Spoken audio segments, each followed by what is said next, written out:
তাদের মুখপাত্র যেই ধরনের প্রচার করছে সোশ্যাল মিডিয়া হোক বা জাতীয়, দেখা যাচ্ছে যে পাকিস্তান কি দাবি করছে সেটার উপর নির্ভর করে তাদের বক্তব্য। ভারতবর্ষের পক্ষে দাঁড়িয়ে কোনো ওদের একটা কাগজ আছে যাদের বাড়িতে অধিকাংশ লোকই পড়ে না, তারপরেও ঝালমুড়িতেও ঠোঙা করে নাকি। গৃহপালিত পশুর বিষটা ফেলার জন্য ওই কাগজটা ব্যবহার করা হয়, ওটার নাম হচ্ছে গণশক্তি।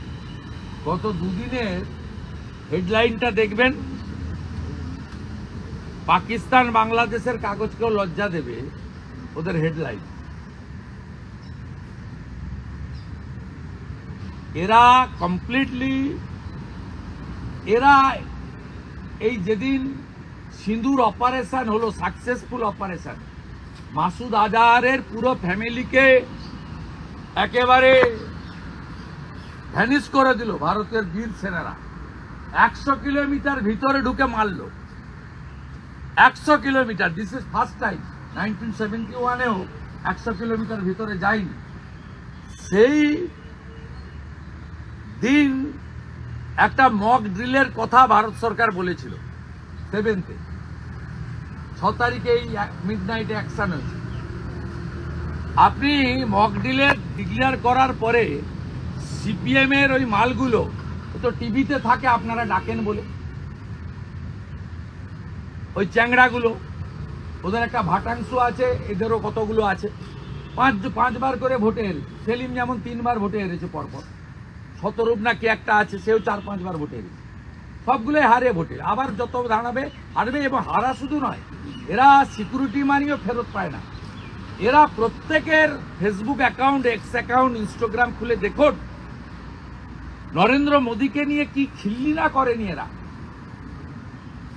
বলছে ইনি কোভিডের সময় থালা বাজাতে বলেছিলেন।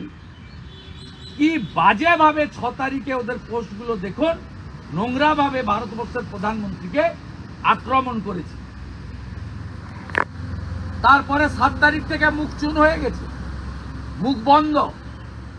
ইনসাফ মিছিলও পাবেন না, তেরঙ্গা মিছিলও পাবেন না। প্যালেস্টাইনে বোম পড়লে এক্ষুনি মিছিল বের করত।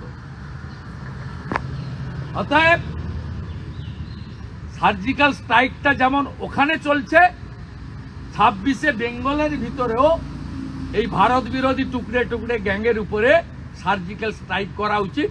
আর বিজেপিকে যদি বাংলায় মানুষ আনে, 24 ঘন্টার মধ্যে যাদবপুর থেকে এদেরকে চুলের মুঠি ধরে পিটাতে পিটাতে ভারতবর্ষের সীমান্তের বাইরে নিয়ে গিয়ে পাকিস্তানের ড্রোনে বেঁধে ফেলে দিয়ে আসবে।